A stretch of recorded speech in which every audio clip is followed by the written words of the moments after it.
அன்பானவர்களுக்கு வணக்கம். இது south Indian ஐ.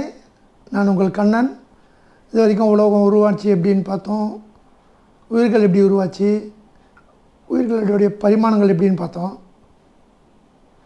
நம்ம போன வாரம் சொன்ன மாதிரி கடவுள் எப்படி உருவாங்கினாங்க, கடவுளை வணங்குறது யார், வணங்கப்பட்ட கடவுள்கள் என்ன அப்படின்றத பற்றி பார்க்க போகிறோம்.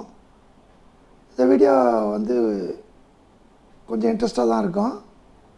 ஏன்னா இது நம்மளை பற்றி நம்ம தெரிஞ்சுக்கிற விஷயன்றதால எல்லாம் கொஞ்சம் கவனமாக பாருங்கள். கடவுளை முதல்ல உருவாக்குறது யார் அப்படின்னு பார்க்க போகிறோம். கடவுளை உருவாக்குனது ஆரியர்களும் ஆச்சாரிகளும் தான் கடவுளை உருவாக்குனாங்க அப்படின்னு குறிப்புகள் சொல்லுது. முதல்ல வணங்கப்பட்ட கடவுள்கள் பார்த்திங்கன்னா அரசர்களின் உருவங்களை தான் வணங்கினாங்க அப்படின்னு சொல்கிறாங்க. ராமர், கிருஷ்ணர், தர்மராஜா, ஜனக மகாராஜா, பரிஷித்து இது போன்ற அரசர்கள் தான் அன்றைய காலங்களில் கடவுளாக வணங்கப்பட்டாங்க. நாளடைவில் இது பார்த்திங்கன்னா ராமர், கிருஷ்ணர், நாராயணன் அப்படின்னு சுருங்கி போச்சு. முதல்ல ஆரியர்கள் பார்த்திங்கன்னா மன்னர்கள் மட்டும் இல்லாத ஆச்சாரிகள் ரிக்வேதத்தை உருவாக்கின சேனாச்சாரியும், யசுர்வேதத்தை உருவாக்கின மாயாச்சாரி அவர்களும், வசிட்டர், பராசகர் வேதங்களை படிச்சுட்டு பிரம்ம சூத்திரமாக வியாசர், கௌடபாதர், கோவிந்தபாதர், சங்கரர், பத்மநாபன், தோடகர், ராமானுஜர், திருமங்கை ஆழ்வார், நம்பியாண்டார் நம்பி, வரதராசன், அப்பர், சுந்தரர், மாணிக்கவாசகர், திருஞான சம்பந்தர், நந்தனார் இது போன்ற உருவங்களை ஆச்சாரிகள் அமைத்து அதுக்கு தகுந்த புராண கதைகளையும் எண்ணற்ற ஆலயங்களையும் பெருக்கிவிட்டனர்.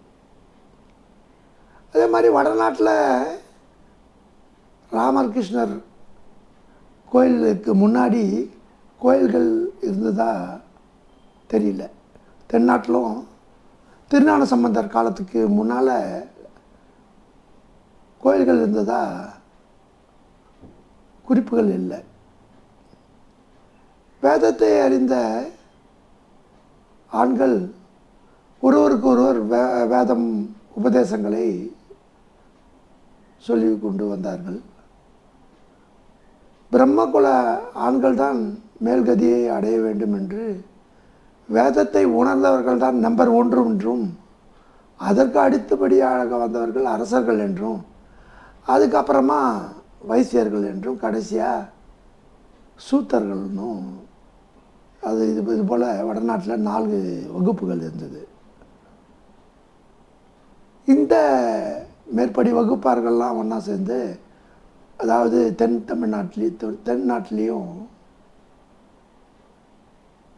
எந்த ஜாதி எல்லாம் கிடையாது அப்போது. ஆனால் இவங்க தந்திரங்களாலேயும் செல்வாக்காலையும் தெலுங்கு பாஷை பேசுகிறவனை தெலுங்கு ஆரியன் என்னும், தமிழ் பாஷை பேசுகிறவனை தமிழ் ஆரியன் என்னும், மலையாள பாஷை பேசுகிறவனை மலையாள ஆரியன்னும், எந்த வகுப்புலேயும் சேராதவனை சூத்திரன்னு சொன்னாங்க. இப்படிப்பட்ட இவர்கள் அறிவுதான் நிலைத்து இருக்கின்றது, ஆசை மறுபிறவி எடுக்கிறதுக்கு காரணம் அப்படின்னு அறிஞ்சிருந்தாங்க. அறிவுக்கு ஆசை எதிரின்னு சொன்னாங்க. அந்த அறிவு ஆசை தோன்றாததை போல் நடந்து கொண்டால் தான் மோட்சம் கிடைக்கும்னு நம்பினாங்க. நான் தான் கடவுள், என்னை சார்ந்து வேறு எதுவுமே இல்லைன்னு தியானங்களை செய்துட்டு உடம்பை விட்டுட்டாங்க. வேறு ஆட்கள் அறிவு வேறு உடம்பு வேறுன்னு தோற்றத்தை உருவாக்கி உடம்பையிலிருந்து இறப்பதே மோட்சம் அப்படின்னு நினச்சாங்க. அதை ராஜயோகம்னு சொல்லி வந்தாங்க. இந்த ராஜயோகத்தில் கூட பார்த்திங்கன்னா பல பிரிவு இருந்தது.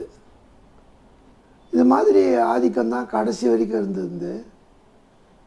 அங்கே பார்த்திங்கன்னா உயர்ந்தவன் தாழ்ந்தவன் அப்படின்னு ஒரு சூத்திரக்காரன், அறிவு நிறைந்தவன் இல்லை, அவனுக்கு என்னென்ன சொல்லித்தரணும் அப்படின்றத அவனுக்கு அறிவிக்காமையே போயிட்டாங்க. அவனால் உயிரை மேன்மைப்படுத்த முடியாதுன்னு நினச்சாங்க.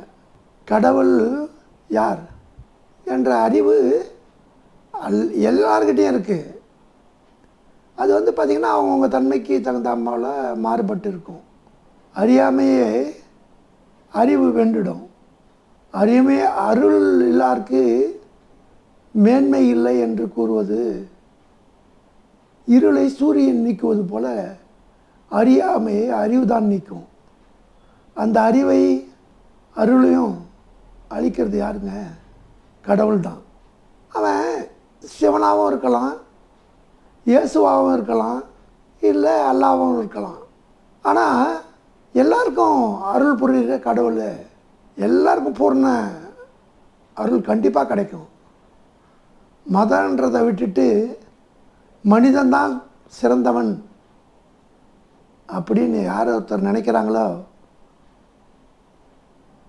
அவங்கக்கிட்ட கடவுள் கண்டிப்பாக பக்கபலமாக இருந்து அவர்களை வாழ்க்கையிலையும் உயிரையும் முன்னுக்கு கொண்டு வருவார் அப்படின்றது யாராலையும் மறுக்க முடியாத ஒரு உண்மை. ஒரு தாய் ஒருவனை நல்லவன் அப்படின்னு கேட்டு சந்தோஷப்படுறாளோ? ஏன் சந்தோஷப்படுறா? இந்த உலகத்துக்கு வந்தது மூலாதாரணமே தாய் தான். அதை விட மேலான தெய்வம் எதுவுமே இல்லை. தன்னுடைய உடம்புல 10 மாதம் வச்சிருந்து ஒரு உருவமாக நம்ம வெளியே வர்றதுக்கு காரணமாக இருந்த தாய், அவள் தான் முதல் சக்தி, முதல் தெய்வம். தந்தையும் தாயும் இல்லாவிட்டால் நம்ம இந்த உலகத்திலேயே கிடையாது. இறைவன் என்கிற ஒரு அருளோட நம்ம ஒரு சக்தியோட இந்த உடம்பை நம்ம ஆண்டு கொண்டு இருக்கிறது கடவுள் என்கிற கண்ணுக்கு புலப்படாத எல்லாவற்றுக்கும் மேலான ஒரு சக்தி அப்படின்னு நம்ம அந்த உண்மையை நம்ம தெரிஞ்சுக்கணும். இந்த உடம்பு பார்த்திங்கன்னா உண்டு மறைந்து போகிற ஒரு உடம்பு. இதில் நாம் எப்படி வந்தோம், எப்படி இருக்கிறோன்றதை அறிஞ்சிக்கணும். இந்த உலகத்தில் பார்த்திங்கன்னா நம்ம அறிவை வச்சு தான் நிறைய விஷயங்களை கண்டுபிடிச்சின்னு வரோம். இது வரைக்கும் அப்படி தான் கண்டுபிடிச்சுன்னு இருக்கோம். நிலவில் பார்த்திங்கன்னா நம்ம சூரியனும் சந்திரனையும் கடவுளாக வணங்கி வந்தோம். சில காலங்களுக்கு முன்னால் நிலவுக்கு மனிதனே போய் வந்துட்டான். அதுக்கப்புறம் பார்த்திங்கன்னா சூரியனுக்கும் போய் வர்ற காலம் ரொம்ப தூரத்தில் இல்லை. நட்சத்திரங்களும் அப்படி தான். மனிதனுடைய அறிவு வளர்ந்து அவன் மாபெரும் அறிவை என்னைக்கு கொண்டு வரானோ அன்னைக்கு இந்த உலகமே அவனுக்கு சிறு துரும்புக்கு. இந்த உலகத்தை அறிகிற அறிவை இந்த மாபெரும் சக்தி நமக்கு கண்டிப்பாக கொடுக்கும். நண்பர்களே, மனம்ன்றத பெரிய கடல் போன்றது. அதில் எண்ணங்கள், செயல்கள் எல்லாமே உருவாகுது. ஆனால் இதில் எப்படி மதங்கள் வந்ததுன்னு புரியல. இந்த மதங்களை பற்றி நம்ம அடுத்த வார வீடியோவில் பார்க்கலாம். நண்பர்களே, மதம்ன்றது ஏற்கனவே நான் சொன்ன மாதிரி விலங்குகள்கிட்ட இருக்குது. அந்த மதம் பிடித்த யானை எப்படி